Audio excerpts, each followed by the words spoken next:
Boa noite. A gente tem aqui na palestra alguma mãe nova na escola? É que parece que eu estou conhecendo a Karine. Algumas nas reuniões de início de ano eu já me apresentei. Então, brevemente, né? Meu nome é Malu Piva, eu sou psicóloga. Eu sou psicóloga e sou psicóloga clínica também, aqui no NIE há 15 anos. Tá? O que a gente vem fazendo desde início de abril são reuniões semanais de coordenação e direção, pensando em ações importantes nesse momento, né? E aí a gente juntou isso com o Dia das Mães, os cursos que eu fiz, as coisas novas que andaram aparecendo. O foco não vai ser exatamente a questão do pós-pandemia, né? Eu vou abrir um pouco mais isso, para falar mais sobre a questão da maternidade nos tempos atuais, né? Ressignificando a maternidade. Eu não gosto muito do nome palestra, eu prefiro uma reflexão, porque estou aberta aqui para vocês. É uma reflexão sobre a necessidade de envolver um novo olhar para os novos tempos. Por outro lado, pensar no que não é variável nem com o avanço dos tempos. Ficou um a mais ali. Hoje, eu não gostaria de fazer de focar numa questão do que vocês já têm ouvido há muito tempo, que é o quê? O desenvolvimento da autonomia, o deixar ter a frustração.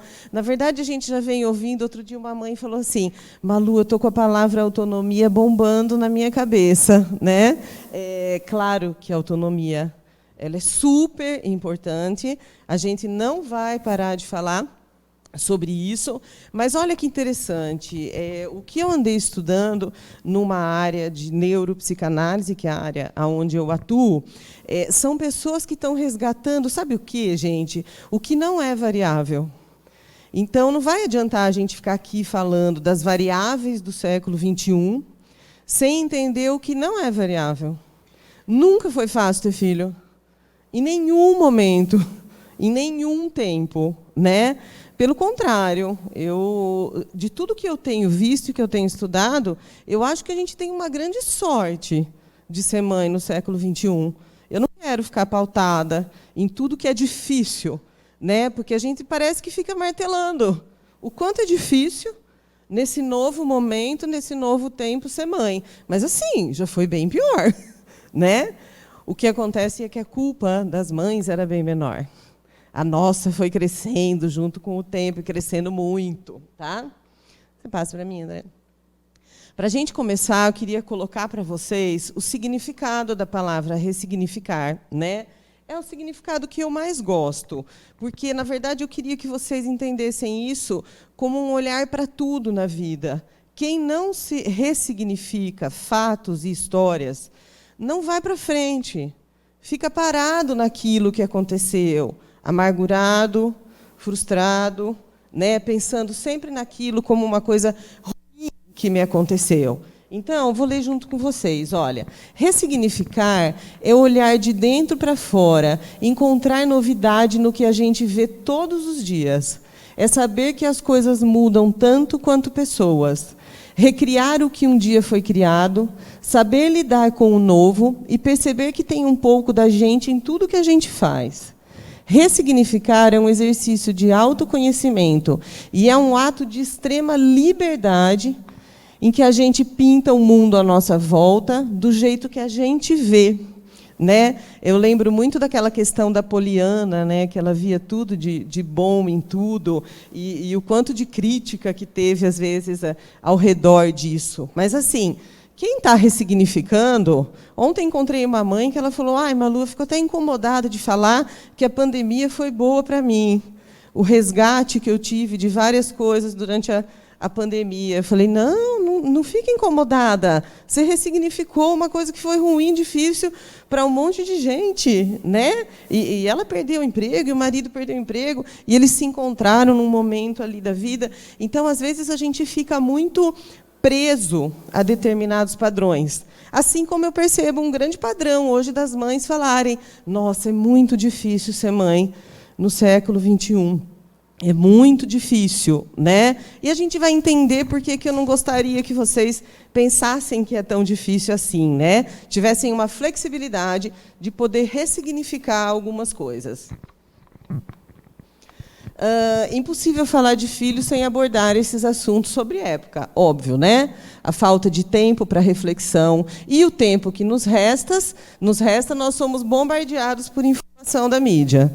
Aí é um grande problema. A gente tem um grande problema, só que esse problema é um fato, porque ninguém consegue não, né? O tempinho que está sobrando, a gente pega o celular.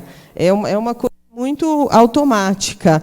Mas eu queria muito que vocês pensassem demais antes de ver aquilo como informação, o que vale para mim, né? O que eu quero? Será que eu não prefiro conversar com alguém? Será que não é mais gostoso eu falar com um padre, eu conversar com a Malu, eu ir na minha pediatra, na minha oftalmo, ficar 2 horas na consulta, trocar experiência, né, em vez de ficar se bombardeando de muitas informações, porque realmente essas informações elas deixam a gente muito perdida sobre como agir. Então nós não vamos negar, a tecnologia chegou para coisas maravilhosas, pelo amor de Deus, indiscutível, né, nas nossas vidas, mas assim, cuidado com o tempo que sobra, com o que a gente faz. Aí a gente tem uma avidez pela imagem muito grande, né? Essa avidez pela imagem nossa, gente, no Instagram todo mundo é mais feliz que eu. Todo mundo é mais feliz que eu. Tá todo mundo mais bonito que eu, tá lindo, tá tudo muito legal. E veja bem, tá tudo ok, porque as pessoas elas gostam de postar. A gente não vai ficar postando os momentos difíceis, né? A gente vai postar os momentos legais, o dia que a gente está bonita, bem arrumada, que o filho está fazendo uma coisa interessante. Então, assim, não existe nenhuma questão com a postagem. Graças a Deus, no século XXI, nós somos livres para postar o que a gente quiser, né? Coisa que não existiria nos tempos de antigamente, que todo mundo achava que era super joia. Também não é tanto assim. Mas cuidado com o que vocês olham. Como vocês interpretam, né? A gente já sabe que a rede social é um fator desencadeante de um contexto depressivo no mundo todo. Agora, recentemente, na Inglaterra, o Instagram foi tido como um dos grandes motivos de suicídio entre as adolescentes. Meninas, né? Isso já é resultado de pesquisa. Então, cuidado, tanto com vocês quanto com os filhos, nesse contexto de imagem, dessa avidez pela imagem, que é super diferente de se curtir, se cuidar, ter vaidade, achar que é uma coisa... Isso é muito legal, né? Mas, às vezes, o espelho é mais interessante do que a rede social. Atual conjuntura de consumo, né? Realmente a gente tem aí, essas são as nossas questões de época, o que eu sinto que atrapalha um pouco essa relação de mães e filhos é principalmente isso, a avidez pela imagem, uma atual conjuntura de consumo, o individualismo. O individualismo, nós ganhamos, né, um individualismo, a maternidade está tardia, de uma maneira geral, é uma maternidade mais tardia, e aí essa mãe, ela passa bastante tempo, ela fazendo as coisas dela, na vida dela. De repente, ela quer um nenê, e ela passou muito tempo nesse processo mais individualista, né? Fora a sociedade, de uma maneira geral, mais individualista. Vocês, a grande maioria aqui de vocês, deve ter passado por uma juventude na rua, deve ter passado por uma juventude na porta das casas, né? Bicicletas, as mobiletes, lá, um processo de socialização extremo, que hoje existe, mas não existe como antes. Então, realmente, isso é uma constatação. As pessoas do século XXI são mais individualistas. A perda de garantias religiosas. Isso é uma coisa que eu tenho notado muito, em tudo que eu vejo, né? Independente da religião, obviamente. Então, eu gosto até mais de falar sobre a espiritualidade, a questão da fé, do interesse que as pessoas têm. Então, eu vejo os jovens, né, André, aqui na escola, cada semana tem uma novidade, porque eles têm informação. Então, uma semana é o budismo, a outra semana interessante, assim, eu não acho isso ruim, né? Eu já sou uma pessoa que eu gosto de ver esse movimento de saber, de entender, de ver as coisas novas. Mas, assim, era muito gostoso, para mim, poder falar, deixa nas mãos de Deus, deixa que Deus cuida. Né, Dri? Pediatra, teve um tempo que era muito tranquilo essa questão do tipo, Deus sabe o que faz, as pessoas nascem, as pessoas vivem, as pessoas morrem, criança morre, adolescente morre, adulto morre, um fato da vida. Essa falta de crença vai acarretar no que eu vou falar para vocês sobre nós, mulheres do século XXI. E um superinvestimento narcísico. Esse investimento narcísico, o que ele causa na gente, nessa geração de mães? A gente se sente extremamente responsável por tudo. A mãe narcísica, desse momento, ela acha que ela tem responsabilidade por tudo. Quando ela deixa o filho aqui na escola, ela não deixa o filho aqui na escola. Ela fica com a cabeça, ela deixa na casa da avó, aconteceu alguma coisa, comeu alguma coisa, ela deixa na casa do amiguinho. Então, não existe mais essa coisa da comunidade como existia, isso sim, antigamente. E nós vamos nos sentindo responsáveis demais por tudo o que acontece com os nossos filhos. E isso, na verdade, é narcísico. Isso é narcísico. Não significa que são mães super preocupadas. São mães mais narcísicas que se sentem onipotentes. Então, elas também têm o poder de resolver tudo. Aí o filho não pode sofrer. Se sofrer... Enquanto está todo mundo falando assim, que a gente não consegue deixar o filho se frustrar, eu estou indo um pouco mais profundo nisso. Não é só que a gente não consegue deixar, às vezes, os nossos filhos se frustrarem, é que a gente não tem essa condição, porque a gente se sente realmente responsável. E na clínica, eu noto isso, às vezes, mais que a escola, que é um movimento de trazer essa coisa dessa mãe, que o tamanho da culpa é o tamanho da onipotência. Então, eu não posso me separar por causa do meu filho, eu não posso fazer isso, né? Um menino falou assim outro dia para a mãe, falou para mim, o tia Malu, o beach tênis agora é o quarto filho da minha mãe. Eu achei interessante, porque do tipo assim, caraca, é uma baita de uma mãe, gente boa, cuida barbaridade dos filhos. A pobre coitada não pode estar viciadinha no beach tênis, que a gente gosta tanto de jogar um beach tênis, né? É o quarto filho. Mas veja bem, quem introduziu isso na vida desses filhos fomos nós, né? Eu sou mãe. Então, assim, a gente tem essa questão da onipotência, onipresença, por causa do celular, certo? Os nossos pais, minha irmã está aqui, viajaram, sei lá, quando a gente era pequeno, 2 meses, ficaram fora do país. 2 meses, 1 mês, não sei. A gente tinha, assim, 6, 4, 2 anos, não mais que isso, né? 1 mês. Não tinha celular. Tinha uma avó que saiu de Jaú, foi para Brasília, ficou com a gente, junto com uma pessoa que ajudava. Ninguém morreu, eu quase, né? Porque era meu aniversário. Fiquei muito triste. Fiquei muito triste. Passei anos falando que eles não me amavam, que viajavam no meu aniversário. Fui para terapia. Mas, enfim, ninguém morreu. Ninguém morreu. Essa onipresença, onipotência, que daí fica do tamanho da culpa que a gente tem por nada. Por nada. Porque a mamãe hoje deixou um filhinho chorando numa escola como essa, né? Que, sei lá, acho que acredito que não, né, eu considero que não seja uma escola assim barata para o filho estudar, uma escola que e tem muita coisa. Saiu chorando, com a filha chorando.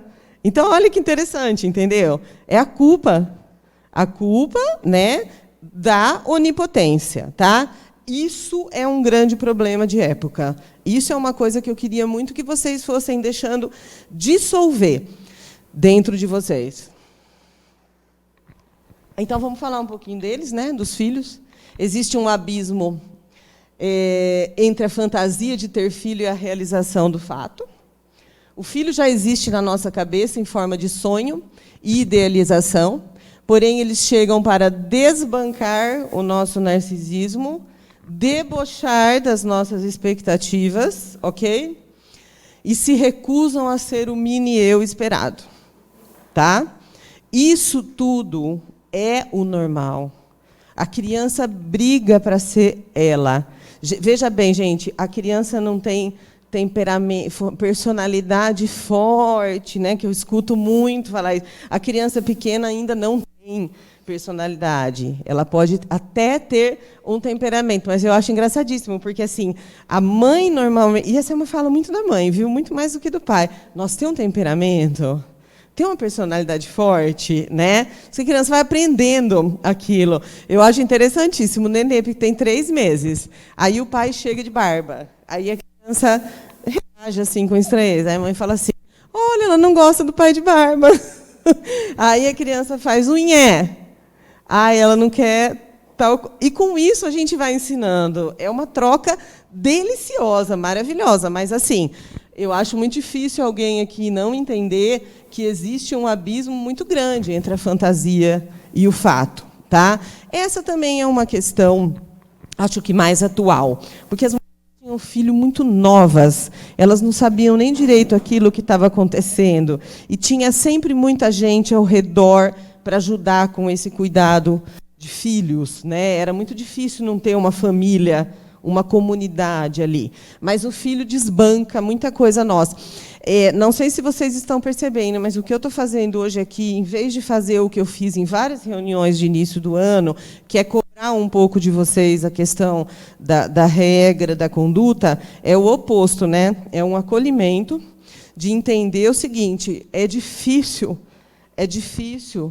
para nós, mães mais narcisistas, mais individualistas, em algum sentido, ver que aquele filho que a gente normalmente planejou, esperou e quis, de vez em quando desbanca isso tudo que a gente montou. Então, é uma coisa natural. Olha, é muito normal que você esteja com aquele neném no colo e fala assim: gente, o que eu fiz?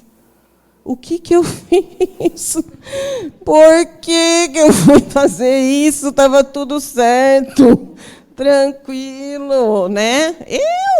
Eu fui uma pessoa que tinha essas coisas de maternidade desde pequena. A hora que você vê aquele neném na mão, você fala assim: meu, tudo bem, está ótimo, cheirosinha, linda, maravilhosa, mas olha, será que está certo? Então, essas coisas são muito naturais. Quando a gente olha o filho e fala assim: nossa, sei lá, não era bem isso que eu esperava, está tudo bem, sem problema, não tem problema nenhum em relação a isso. Né? Dá para a gente entender que não vai existir a perfeição. Eu coloquei aí, passa para mim, André. Ah, não, volta só um pouco. Eu adoro essa frase, é da Vera Ionelli. A chegada de um bebê é uma espécie de lua de mel de um casamento arranjado com um noivo desconhecido. Chegou, e agora? Não conheço, né? Pode passar, André.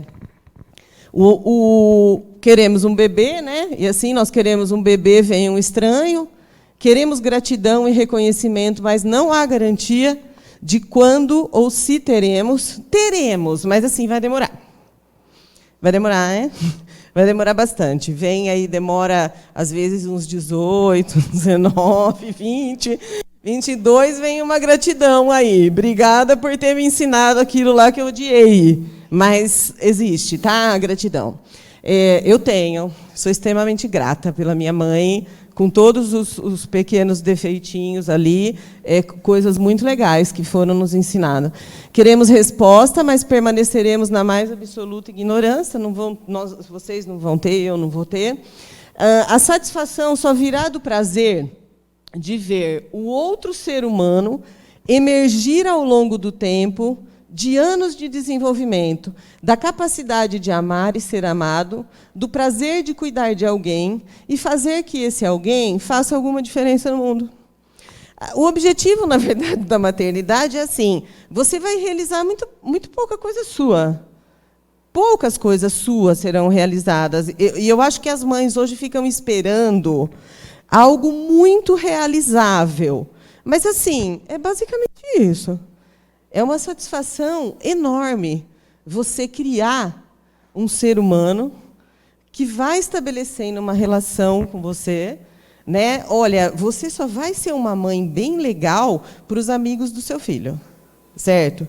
E o seu filho ou filha vai achar a mãe de um determinado amigo máxima. Ai, a mãe do fulano, certo? Então, assim, para o seu filho essa relação vai ser truncada, vai ser de conflito, e é muito legal ir aproveitando isso que vai acontecendo. Quando a gente se desveste um pouco de toda essa culpa que tem a ver com essa onipotência, nossa, a gente entra na brincadeira. Fica melhor, fica mais tranquilo, abaixa a nossa expectativa em relação a esse filho, porque o filho também sente, né? Veja bem, gente, eu falo com os filhos de vocês. Eu conheço. E aí existe neles também essa questão, né? A expectativa que é jogada em cima de mim. Então, abaixe essa expectativa, vai criando. Uma fala muito comum das mães é: mas ele não está sabendo lidar com determinada coisa. Não vai saber lidar com um monte, né? E digo mais, você ensinou ele a lidar com determinado... Porque uma criança pequena não vai lidar com nada. Eu pedi para o André deixar essa lousa aqui. Sim, eu costumo fazer brevemente, para quem já veio aqui nas minhas reuniões vai reconhecer. Isso é uma coisa que eu gosto muito. Só que ninguém vai esquecer, por muito tempo. Impulso, instinto, desejos. Dia a dia. Minha letra é horrível mesmo. Ó, isso aqui é um aparelho psíquico, né? Isso aqui é uma mente. Basicamente, é o que a gente chama de mente, um aparelho psíquico. O nosso aparelho psíquico funciona de inconsciente, que é feito por impulso, instinto e desejos, fantasias. Veja bem, tudo que a gente viveu desde que a gente nasceu, tudo, não saiu pela orelha, nem pelo ouvido, nem pelo nariz. Tudo. Só que, assim, você já pensou conviver diariamente com a lembrança de como foi o seu nascimento? Imagina a gente aqui agora lembrando de como foi a gente nascer. Da mãe. Ai, nossa, doeu nascer. Nossa, como foi difícil. Não tem como a gente conviver com tudo que a gente viveu. Então, essas nossas vivências, elas vão indo para o nosso inconsciente e vão morando lá, tá? Porque não existe possibilidade, né, dessa convivência. Tudo, gente, todo cheiro que vocês sentiram, toda música que vocês ouviram, está tudo guardado em algum lugar. Aqui é o nosso consciente, aí é o nosso dia a dia, é o que a gente está fazendo aqui agora, conversando, criando filho, educando. Tá? Entre eles, existe uma instância psíquica, na minha opinião, a mais importante, porque ela diz respeito à sobrevivência, chamada superego. O superego é o filtro, o superego é a nossa força inibidora. O superego é o que faz a gente se proteger. Tá? O que são? As regras. As regras de sobrevivência. Mas não estou falando só das regras do nosso dia a dia, são coisas maiores do que isso. Então, vou perguntar aqui se alguém já teve vontade de dar um murro na cara de outra pessoa. Levanta a mão, quem teve. Todo mundo deu? Ah, tá bom, ele quis dar tiro. Viu? Todo mundo deu esse murro que teve vontade? Por que a gente não deu esse murro? Por causa do nosso superego. O nosso superego avisa que não pode, Malu. Você é uma psicóloga, uma pessoa conhecida. Se você der esse murro, vai ficar bem feio. Assim como cada um tem a sua explicação dentro de si, né? Para a criança, então, por exemplo, nós estamos aqui do lado da calçada, na outra calçada uma criança cai de bicicleta e se machuca muito. Qual que é o nosso impulso? Atravessar. E antes de atravessar, o que a gente faz? Rapidamente, né? Tá? Superego. O superego, ele é a nossa força inibidora e ele impede, muitas vezes, que a gente morra. Ele impede, muitas vezes, que a gente faça uma grande besteira. Quando que o superego some? No sonho. Por isso que é muito legal, os sonhos loucos, no sono REM, esse superego desaparece. Tudo isso vem para cá, tudo isso vem para cá e fica uma grande bagunça. Quando que o superego desaparece também? Nível alcoólico elevado. A gente xinga, grita, fala, eu vou embora. Adoro. O superego abaixa muito no nível alcoólico. Por isso, gente, é super verdade quando a pessoa fala, falou bêbado que pensou sóbrio. Tá morando aqui, mas está guardado, né? E alguns tipos de drogas, os ácidos e tal, em doses elevadas. No nosso dia a dia, o superego está aqui. E, enfim, quando eu falo sobre a gente educar, pegar esse filho e deixar a coisa acontecer, sem grandes culpas, colocando as regras que a gente precisa colocar, o superego é herdeiro dessa educação. Não existe superego numa criança que não foi educada. Né? Se você, por exemplo, vai numa FEBEM, você vai ver que o discurso lá são crianças que foram totalmente soltas. A criança que não tinha ninguém ali, não tinha ninguém para educar e para cuidar. Né? Não tinha regra. Tá? Então, a regra ela não é inerente ao século XXI, gente. Não fica com isso na cabeça. Os professores, os coordenadores, ninguém está cobrando de vocês uma coisa super diferente. Não é diferente. Ela sempre existiu e precisa continuar existindo. Não dá para ter autoestima sem ter autonomia. Eu não posso parar de falar de autonomia com vocês. Você sabe que a Vera Iaconelli, ela escreveu esse livro sobre como criar filhos no século XXI, que é um livro que a gente tem estudado muito nas nossas reuniões. Ela fala assim, a autoestima, diferente do que muita gente pensa, não vem da gente se achar muito bonito, muito legal e tal. Ela vem da nossa capacidade de ir superando. A autoestima, ela tem pouquíssimo a ver com a estética. E vocês já devem saber disso. Porque tem gente que dá um banho de autoestima. Aí você olha e fala, cara, se a pessoa tem uma autoestima... Vocês estão rindo de mim, né? Vocês estão rindo de mim. Essa equipe está rindo de mim. Porque a Vivian, outro dia, falou para mim que quando ela tivesse a minha idade, ela queria ser que nem eu. E eu falei para ela assim, você vai ter que se esforçar muito. Elas estão rindo de mim, eu sei, olha lá, eu conheço. Sim, eu tenho. Né? Esse tipo de autoestima, talvez outra não tenha, mas a capacidade de ir superando, de ir ressignificando as nossas coisas, vai deixando as mágoas, vai deixando as coisas que estão amargurando, deixa o filho crescer, deixa ele crescer. Né? Claro que ele tem que ter autonomia. Se ele não tiver autonomia, ele não vai ter autoestima. Isso é importantíssimo. Mas isso é o básico, eu nem deveria estar falando aqui. Mas, pode passar, André. A maternidade é uma aposta sem garantias, assim como todos os gestos humanos. Costuma ser a experiência mais enriquecedora das nossas vidas, se soubermos ajustar as nossas expectativas. Então, assim, gente, a hora que vocês olharem para os filhos de vocês, esse olhar é muitíssimo importante. Esse olhar do amor. É o olhar do amor e menos da expectativa. O amor, ele não aparece de uma maneira biológica. Né? A gente vai falar um pouquinho disso. Pode passar, André, que está num... aqui eu já falei um pouquinho para vocês, tá? A culpa e onipotência. Ó, a inibição diante dos riscos inerentes faz com que os pais esqueçam de aproveitar a relação com os filhos e impedem as experiências maravilhosas que é vê-los crescer. A gente fica tão apegado a algumas coisas e esquece do lado que é muito gostoso.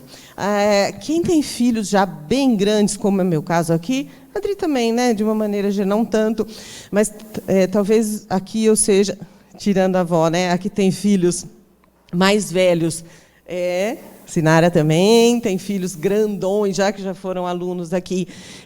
Não percam tempo com coisas assim tão pequenas. Aproveita aquele momento, ressignifica, ganha paciência de novo. A ideia não... Olha isso, gente, isso é uma coisa muito impressionante. A ideia do não sou perfeita aparece hoje mais como um pedido de desculpa do que um fato estrutural e incontestável. Quem já gritou com o filho, eu não sou perfeita? Levanta a mão. Eu não sou perfeita. Vocês sabem o significado da palavra perfeito? A palavra perfeito vem do latim. Ela significa acabado, terminado. O perfeito, nada pode ser feito em cima, então é perfeito. Tá? Ou seja, como aqui ninguém é acabado, ninguém é perfeito. Isso é um fato incontestável. E quando a gente grita em casa, eu não sou perfeito, é como se a gente estivesse pedindo desculpa. Simplesmente, eu não sou perfeita, né? E não vai existir essa perfeição. Única garantia real, a vida acaba e, enquanto ela dura, tudo pode acontecer. Tá? Passa para mim, André, fazendo um favorzinho. Escolhas. André, passa mais um, depois eu vou voltar nesse. Isso. Olha aqui, isso é inegociável. Então, vamos esquecer um pouco as variáveis do século XXI, que dificulta o nosso caminho e facilita o nosso caminho. Gente, nós somos mulheres que a gente pode um monte de coisa. A gente pode um monte de coisa. E, às vezes, a gente esquece nessa repetição obsessiva, porque a cobrança, porque a escola, quer que meu filho tenha autonomia, e isso e aquilo, que é cansativo. Tudo bem, de vez em quando, ter esse surto. Tudo bem. Mas não dá para viver a vida em cima disso. Então, o que é inegociável, invariável, e que eu gostaria muito que vocês retomassem isso? Função é diferente de papel, função é feita por qualquer pessoa, e a função materna requer cuidados essenciais. Aqui, sinceramente, todo mundo faz isso muito bem. Eu conheço vocês. Os filhos são limpos, alimentados, a mochila está legal, o uniforme está lavado, eles são medicados, são vacinados. Cuidados essenciais. Tá? Então, vocês fazem os cuidados essenciais? Você tem acesso a uma lista da Organização Mundial de Saúde que fala o que uma mãe juridicamente deve fazer? Ela é desse tamanho. A gente faz isso. Tá? Então, assim, função. Tratar o filho como semelhante. Seu filho é um ser humano, de vez em quando você vai... nininho, que é gostoso, é um mimo, é uma delícia. Mas, assim, a vida é como ela é. E a gente precisa conversar com o filho sobre isso. Não vai adiantar ficar negando que a criança é um ser humano diferente de você. É um ser humano que precisa, de vez em quando, falar de igual. Educação não é escola, vocês já sabem disso. Hoje em dia, a escola ajuda absurdamente. Né? A escola ajuda muito a educar, mas as principais funções, elas vêm de casa ou de quem educa, tá? Porque eu estou falando de uma maneira geral, porque aqui todo mundo é mãe, mas existem as crianças nas instituições e as pessoas nas instituições. Transmissão transgeracional. Olha, gente, uma coisa que eu tenho sentido cada vez mais é assim, uma dificuldade dos pais de contar as coisas para os filhos falar. A transmissão transgeracional, ela é inconsciente, tá? Nenhuma família tem ficha limpa. Nenhuma família tem ficha limpa. Ficha limpa é uma maneira de a gente falar em psicologia que não tem perrengue, histórias difíceis de serem administradas, né? Em 1950, por exemplo, não se falava que uma criança era adotada. E essa criança, quando descobria a questão da adoção, olha o que ela pensa. Os meus pais têm problema com a adoção. Porque eles não me contaram que eu sou adotada. Então, qual é o problema? Eles não me contaram que eu sou adotada, né? Eu vejo na clínica, isso com adolescentes, às vezes, essa dificuldade de falar da vida como ela é. Então, é muito importante que a gente transmita aos filhos, principalmente quando eles trazem alguma dúvida ou alguma questão, aquilo que aconteceu. A linguagem de como contar é uma coisa muito de vocês, individualizada. Mas falar sobre a história dessa família, o bom e o ruim. Nossa, eu acho muito legal, às vezes, no rancho, por exemplo, olha, o vô tal fazia essa fogueira assim, que montava. Se vocês soubessem o que as crianças gostam disso, de saber das nossas histórias, das nossas... e dos nossos perrengues. Porque é importante para a formação deles também. Dar nome e sobrenome é uma coisa que a gente já faz, mas é juridicamente falando obrigatório. Nossos filhos têm que ter nome e sobrenome, aquilo dá propriedade a ele. Apresentar a lei. Responsabilizar, aqui é parecido, tá? Eu não vou bater nessa tecla, mas enquanto vocês não derem essa autonomia para essas crianças começarem a arcar com as responsabilidades, vai ficar muito difícil em casa. Não tem outro caminho. Então, se apresenta a lei. Eu tenho visto um monte de criança ir embora no banco da frente do carro sem cinto de segurança. Eu vi, ninguém me contou. Eu vi. Criança pequena. Então, assim, depois fica difícil. Qual é a lei? Como deve ser feito? De vez em quando a gente passa meio batido, tudo bem, mas não dá para virar, né? A regra, não acatar a lei. Existe a lei. A lei, por exemplo, aqui, para uma criança pequena, é fazer tarefa. É fazer tarefa, é ficar fazendo atividade no recreio, coisas pequenas que eu não vou me ater a isso, mas eu gostaria muito que vocês entendessem que é importante. Porque assim a criança vai se responsabilizar e vai aprender a fazer escolhas. Fazer escolhas é a coisa mais difícil que tem na vida. Passa para mim, André.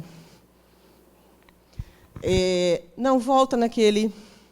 Por favor, isso. Volta, isso, tá? Escolha as suas perdas. Tem jeito diferente? Tem como, gente? Tá? Só que assim, ó, não existe sociedade humana sem renúncia. Não existe. Impossível. Abrindo mão de ter tudo, eu posso ficar com algo. Não abrindo mão de algo, eu acabo perdendo tudo, né? E quando ganhamos essa tranquilidade, nós passamos para os nossos filhos a importância de saber escolher, ganhar e perder também. Muitas vezes, às vezes eu escuto um adolescente falar assim, mas nossa, minha mãe e meu pai falam que vão separar e não vão separar. Eu falo, tá, eles estão escolhendo. Isso é uma história deles, né? A minha mãe fica, não vai, que trabalha, não trabalha, ela está escolhendo. Ela tem o direito, ela está ensinando a você que a escolha é uma coisa importante, que tudo tem que ser feito com calma. E, na verdade, a gente vai escolher o que perder. Porque quando a gente escolhe ser mãe, a gente escolhe perder um monte de coisa e ganhar um monte de coisa. Então, a romantização da maternidade é do século XXI. Porque você vê os estudos de antigamente, é assim, casou, tem filho, tá, beleza, vamos indo, era difícil para todo mundo, mas existe uma romantização, porque essa mãe fica esperando o filho idealizado. Quando esse filho idealizado não vem, ou vem, muitas vezes vem. Às vezes a gente olha para os nossos filhos e fala, nossa, olha o que eu queria, olha que coisa. Era desse jeito que eu imaginava. Às vezes acontece, mas de uma maneira geral, não. Na verdade, eu queria muito fazer para vocês, que são as mães que eu tenho muito contato aqui, o elogio. Né, André? Pode passar para mim, fazendo favor.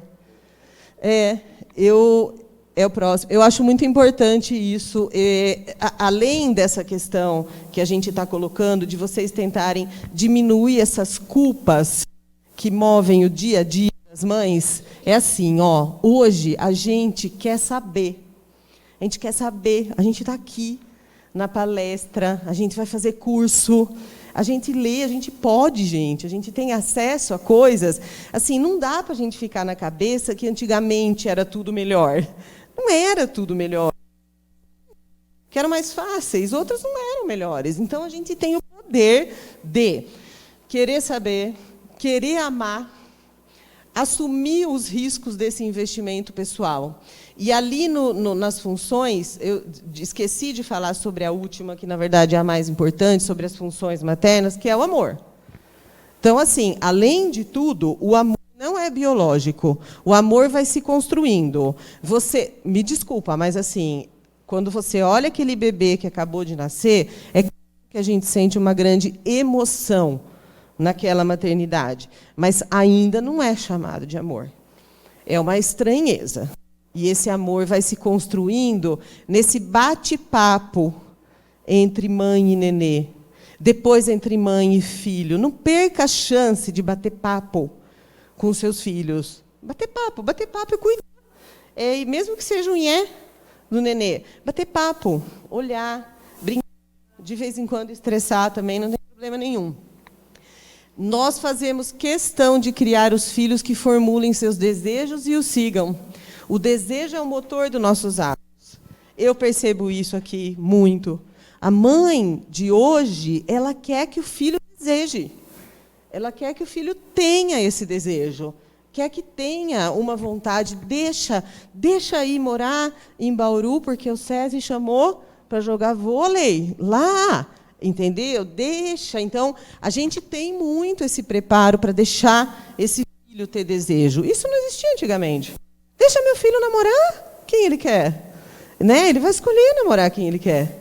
Pode ser um menino, uma menina, pode ser muito diferente, enfim, ele está apaixonado. Hoje, os nossos filhos podem fazer essas escolhas, que talvez a gente não pôde, a geração anterior também não pôde fazer. As novas liberdades, elas podem ser assustadoras, mas elas promovem relações que valorizam a intimidade e as trocas pessoais. Eu acho o máximo, gente, esse filho que chega em casa contando, que ele pode contar. Claro que ele não conta tudo, né? Vai ter a privacidade dele, mas ele conta muita coisa, e a gente fica a par dessas coisas. Então, assim, não tem um lado só ruim do filho ter toda essa liberdade. Essa liberdade, a princípio, ela é assustadora. Mas eu, de verdade, eu sou uma pessoa... Vocês me conhecem, eu tenho uma coisa muito aberta na minha mente. E eu sempre vou preferir a liberdade. Sempre vou nesse caminho, né? Com contenção, com regra, né? Com autonomia, mas a liberdade. Pensem no quanto vocês irão acrescentar às gerações futuras, poder colocar os seus próprios desejos no epicentro das suas vidas sem abrir mão das responsabilidades junto aos filhos, né? Super interessante. O que nós fazemos como mães no século XXI, vocês têm noção da herança que a gente está deixando? A gente pode, sem deixar de ter o epicentro na nossa vida, eu trabalho, eu jogo, eu tenho amigas, eu cuido da filha, vejo tudo que está acontecendo, e eu posso... Você pensa que herança que a gente vai deixar para as gerações futuras? Dos nossos filhos, por sinal, né? As nossas filhas, aí, mulheres, terão uma herança absurda na nossa geração. Então, não é de todo ruim, não são variáveis só horríveis, são coisas muito boas que a gente precisa aprender a aproveitar e sair dessa repetição. Essa repetição maçante, essa repetição de pensamento que a gente faz, que às vezes é inerente ao ser humano. Na dúvida eu reclamo, na dúvida eu me frustro, na dúvida eu fico sem atitude. Então, não, na dúvida eu vou curtir, na dúvida agora eu... E a gente vai mudando um pouco o caminho desses pensamentos. Só não esqueçam, né, que é muito importante a questão da lei e da regra para que os nossos filhos adquiram um bom superego, tá? Esse aí é um grande elogio a vocês. E eu fiz certamente as próximas gerações escolherem formas diferentes das atuais, porque isso é o que cada geração faz com a anterior, né? Responde fazendo uma nova aposta. E, na verdade, a gente só está apostando, né? E a previsão é uma aposta do nosso cérebro. E quando a gente faz apostas legais, isso daí pode se concretizar. Então, acho super importante. Montei para vocês um videozinho com uma música que eu gosto demais, é uma das minhas preferidas, e é só para a gente entender o que eu penso mesmo sobre... Eu não acho que um novo tempo seja uma novidade, eu só acho que seja um novo tempo. A gente vai ver um pedacinho, e depois eu vou abrir para quem quiser fazer algumas perguntas. O André vai colocar para mim, que é meu assistente tecnológico, que eu sou péssima.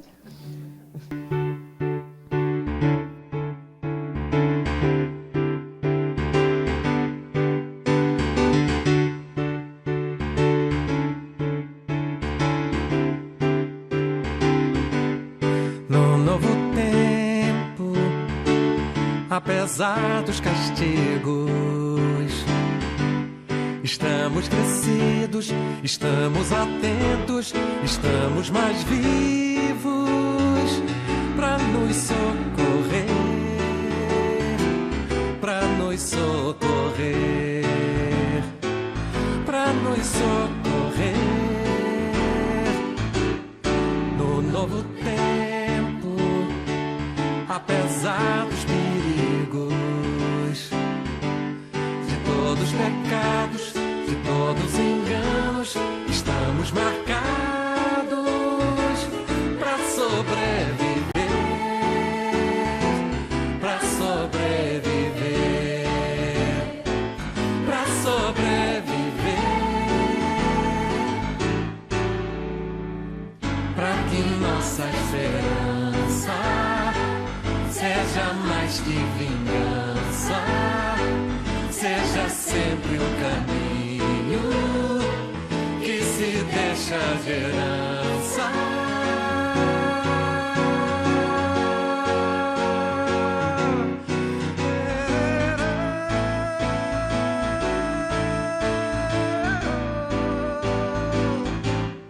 No novo tempo. Muito bem, essa música é linda, né? Ela mostra... maravilhosa, muito bonita. Eu queria saber se alguém gostaria de fazer alguma pergunta, né, diante de tudo que foi colocado. Se o André quer colocar alguma coisa. Não, você falou muito bem. Sim, sim. Quem sou eu aqui? Eu só tô eu aqui, ó, no meio de toda essa mulher. Nossa, né? Você eu tô me sentindo intimidado. Mais um ali, ó. Tem mais um ali, ó. Né, Gu? Os dois homens aqui. Oi, lindo. Tudo bom? É.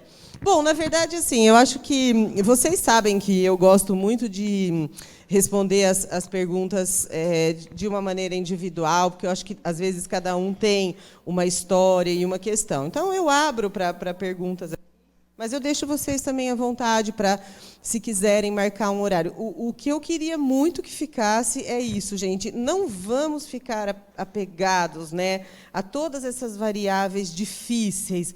Vamos tentar tirar um pouco o foco disso, aproveitar o que a gente tem. A gente tem filho vivo, né? Filho vivo já é uma coisa muito legal. Vivo, bonito, crescendo, maravilhoso. São crianças muito legais, né? Inteligentíssimas. Então, eu acho que um pouco de gratidão. A palavra gratidão também ficou meio banal, né? Mas ela é importantíssima. Ser grata. A gente não foge desse ciclo. Mesmo quem não tem filhos é filho de alguém, né? Então, a gente não foge desse ciclo da maternidade. É um ciclo muito bonito, de conflitos, mas muito bonito, muito interessante. Então, veja bem, não deixa a vida de vocês passarem sem que vocês entendam que tem coisas muito boas para aproveitar. E as ruins, a gente vai dando um jeito aqui, né? Vai resolvendo um pouco aqui, um pouco ali, marca um horário lá, tem um surto no WhatsApp, conversa. Tem jeito, para essas coisas tem jeito, para outras não tem. Então, é isso aí, lembra disso. Fazer os filhos da gente terem autoestima elevada é deixar com que eles vão resolver do jeito que eles acharem melhor, a gente vai ensinando.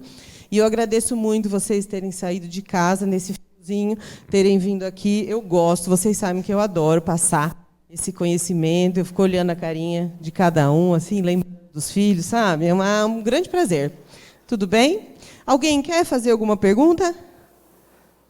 Tudo bem? Então, vocês já sabem onde me encontrar, se quiserem. Obrigada, gente. Boa noite, viu? Feliz mês das mães, né? Para nós.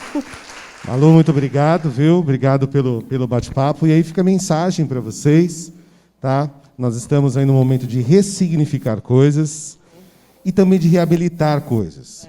Né? Eu acho que tão importante quanto nós ressignificarmos as coisas é a importância de nós A Cris trouxe isso para a gente numa reunião importantíssima. A gente está fazendo uma reabilitação aqui na escola, nessa volta, e acho que na vida, todo mundo, né? Reabilitar esses alunos. Volto a dizer, claro que não está fácil, mas a gente está tentando se apegar no que também não está tão difícil, né? Vamos tocando desse jeito. A ideia é ver sempre o copo meio cheio e saber que todos nós fazemos parte do mesmo processo. Então, às vezes, é difícil para os alunos, é difícil para a escola, é difícil para o cara da cantina, é difícil para o rapaz que fica na portaria, é difícil para todo mundo. E se a gente for levar sempre pelo lado difícil, ninguém é mãe, ninguém é pai, ninguém é amigo, ninguém é nada, porque é tão difícil fazer as coisas, porque isso exigiu da gente uma necessidade de ressignificar habilidades, necessidades, quantas coisas passaram pela vida da gente, que a gente teve que falar assim, poxa, não é tão assim. Isso. Né? Não é tanto assim, não é tão difícil, não é tão gostoso, não é tão. Não é tão romântico. Exato, às vezes as coisas mais simples passaram a ter um significado tão bacana.